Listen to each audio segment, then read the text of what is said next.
Presiden Rusia Vladimir Putin telah memutuskan untuk menyerang Ukraina dalam beberapa hari setelah separatis yang didukung oleh Moskow mengatakan kepada warga sipil untuk meninggalkan daerah yang memisahkan diri dengan bus, sebuah langkah yang ditakuti Barat sebagai bagian dari dalih serangan. Hal itu disampaikan oleh Presiden Amerika Serikat Joe Biden mengutip Reuters pada Sabtu 19 Februari dalam salah satu krisis terburuk pasca Perang Dingin. Rusia ingin menghentikan Kiev bergabung dengan NATO dan menuduh Barat histeris mengatakan tidak memiliki rencana untuk menyerang, sementara Amerika Serikat dan sekutunya bersikeras bahwa pembangunan militer terus berlanjut. Sirine peringatan berbunyi di Donetsk dan Luhansk pada hari Jumat, setelah para pemimpin berberontak di sana mengumumkan evakuasi ratusan ribu orang ke Rusia. Kami memiliki alasan untuk percaya bahwa pasukan Rusia berencana dan berniat untuk menyerang Ukraina dalam beberapa hari mendatang, kata Biden kepada wartawan di Gedung Putih, menambahkan bahwa Kiev akan menjadi target. Sampai saat ini saya yakin dia telah membuat keputusan. Jumat malam, intelijen militer Ukraina mengatakan pasukan khusus Rusia telah menanam bahan peledak di fasilitas infrastruktur sosial di Donetsk dan mendesak warga untuk tinggal di rumah. Layanan kabar federal Rusia tidak segera membalas permintaan komentar. Mengutip koresponden di lapangan kata berita Rusia kemudian melaporkan bahwa dua ledakan menghantam Luhansk, salah satu kota utama di Republik Rakyat Luhansk yang memisahkan diri dan bagian dari pipa gas di daerah itu terbakar. Sebelumnya, para pemimpin separatis di Donetsk dan Luhansk mengeluarkan pernyataan video di mana mereka mengumumkan evakuasi dan menuduh Ukraina bersiap untuk menyerang kedua wilayah sebelah tubuhan yang menurut Kiev salah. Tetapi setidaknya satu video tampaknya telah dibuat pada hari Rabu sebelum ledakan terbaru dalam penembakan dimulai. Menurut metadata yang disematkan dalam rekaman, hal itu menimbulkan kecurigaan di kalangan analis Barat meskipun dapat ditimpa. Ditanya tentang evakuasi, Sekretaris Pers Gedung Putih, Jen Psaki mengatakan mereka adalah contoh yang baik dari apa yang ditakuti Washington. Kami telah lama meramalkan untuk Anda semua bahwa Rusia akan mengambil bagian dalam dalih atau langkah-langkah yang akan meletakkan predikat baik untuk perang atau untuk membuat kebingungan atau menyebarkan informasi yang salah di lapangan, katanya kepada wartawan. Beberapa jam setelah pengumuman evakuasi, sebuah jeep meledak di luar gedung pemerintah pemberontak di kota Donetsk.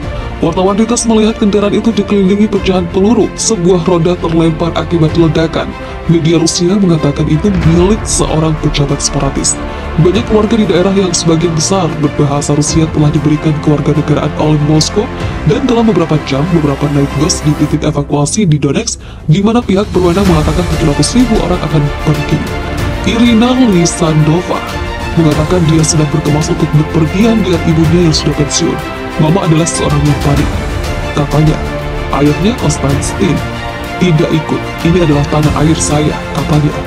Evakuasi dimulai setelah zona konflik melihat sumber yang digambarkan sebagai pemboman artileri paling intens selama bertahun-tahun pada hari Jumat. Ukraina adalah kerugian paling menyakitkan bagi Rusia dari 14 bekas republik di bawah kendalinya sebelum pecahnya Uni Soviet pada 1991. Pemberontak yang didukung Rusia merebut sebagian besar Ukraina Timur pada tahun 2014, tahun yang sama ketika Moskow mencaplok wilayah Crimea Ukraina. Kiev mengatakan bahwa lebih dari 14.000 orang telah tewas dalam konflik di timur. Saat Kremlin memamerkan kapasitas militernya di beberapa bidang, Putin akan mengawasi latihan pasukan rudal nuklir strateginya pada hari Sabtu.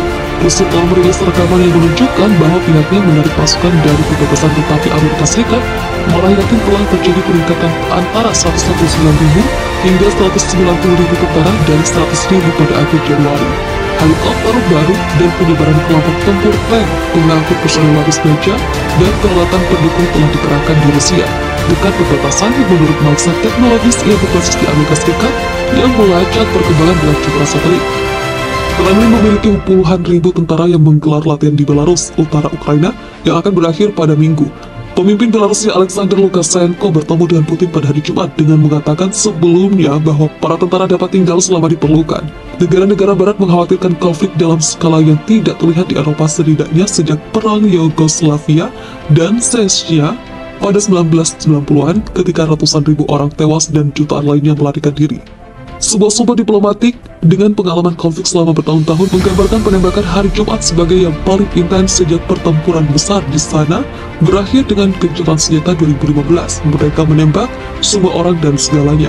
Menteri Luar Negeri Jerman Annalena Baerbock mengatakan dia tidak berpikir invasi penuh adalah skenario yang paling mungkin, tetapi bahwa Rusia dapat melakukan kudeta di Ukraina, menyerang infrastruktur penting, atau memicu kekerasan yang akan diserahkan pada Kiev. Kiev juga mengatakan invasi setelah penuh tidak mungkin terjadi. Sejak menggulingkan Presiden pro-Rusia, Ukraina telah menggelar latihan militer bersama dengan NATO dan menerima pengiriman senjata termasuk rudal Javelin Amerika Serikat dan pesawat tak berawak Turki. Putin mengatakan hubungan Ukraina yang berkembang dan aliansi itu dapat menjadikannya landasan peluncuran rudal yang menargetkan Rusia. Saat krisis semakin dalam, Barat juga mempertimbangkan opsi non-militernya. Melarang Rusia dari sistem keuangan SWIFT tidak mungkin dimasukkan dalam paket sanksi awal jika terjadi invasi, kata seorang pejabat Gedung Putih pada hari Jumat membedakan laporan Reuters. Bagaimana Sekutu harus menanggapi agresi di luar invasi habis-habisan masih jauh dari kesepakatan, kata pejabat Amerika Serikat dan Eropa. Di tengah perbedaan di dalam UE, mereka yang paling dekat dengan Rusia, seperti Hungaria, akan menentang sanksi apapun selain invasi militer, menurut seorang diplomat senior. Presiden Belarusia Alexander Lukashenko mengatakan bahwa ia tidak akan pernah mengundurkan diri dari jabatannya jika negara barat tidak menghentikan upaya mereka menyingkirkan dirinya dari jabatan presiden. Berbicara kepada para jurnalis pada Kamis 17 Februari, Lukashenko menuduh negara barat terus menyerangnya dan merencanakan kudeta terhadap pemerintahan Belarusia. Jika mereka negara-negara barat menyerang kita seperti pada tahun 2020, maka saya akan menjadi presiden abadi, katanya dikutip RT.com. Ia mengklaim bahwa dirinya tidak hanya bersiap mengerahkan senjata nuklir saja, melainkan senjata super nuklir untuk melawan semua negara barat yang selama memusuhinya. Dalam keadaan darurat, jika musuh dan lawan kami mengambil langkah bodoh dan tidak masuk akal, kami tidak hanya akan mengerahkan senjata nuklir, tetapi bahkan senjata super nuklir untuk mempertahankan wilayah kami, tambahnya. Presiden yang telah menjabat sejak 1994 tersebut juga mengatakan bahwa tidak menutup kemungkinan jika pemerintahannya akan mengakui kemerdekaan Republik Rakyat Donetsk dan Republik Rakyat Lugansk yang memisahkan diri dari Ukraina. Pengakuan tersebut selanjutnya akan dibuat jika pemerintah Rusia sudah memberikan pengakuan terhadap dua negara baru tersebut. Kami akan setuju dengan Presiden Rusia Vladimir Putin bagaimana bertindak demi kepentingan terbaik Rusia dan Belarusia, tetapi itu akan menjadi keputusan bersama, tukasnya.